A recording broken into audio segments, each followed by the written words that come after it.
So I was in my garage. Well, I'm in my garage. I was talking to God. I was praying. We were just talking about my life and how far He's brought me, and where He is going to bring me. And He brought to memory the story of Abraham and Sarah, and how in their life they were getting old, and God had promised them a baby. But they took their own initiative and they decided to bring Hagar into the picture. This was the Egyptian maidservant, and allow Abraham to sleep with her to make a baby. And they thought it was just such a great idea, but as a result, what came about was jealousy, bitterness, and just a lot of problems. So eventually Hagar was she was kicked out of the picture. And the point being is, when we decide to go our own route and do our own thing, problems arise.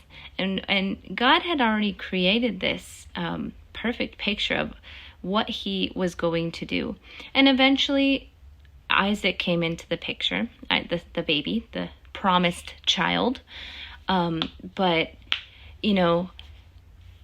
these issues could have been avoided had they stuck to what God had promised them. He promised them this.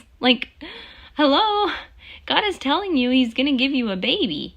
He's not saying go have your husband sleep with another woman to make the baby. So anyway, we're talking about this, and God was like, this is kind of like your life, Alex. This is what you did. You went off course, and now we're gonna make some changes. We're gonna mend it, but I need you to trust me and surrender and really allow me to do a work in you and through you. And so, God is good, and He has a plan for us. He has a future. He has a hope for us. We just have to trust Him, have faith, and really, really have faith to know that He is in control, and He's got it all planned out. He's got it all figured out. Just be obedient to His voice. If He's telling you to do something, you do it. If He's calling you to do something, you do it, because He has a blessing out of that. There's a blessing out of that. So He's a good God. He's a good God.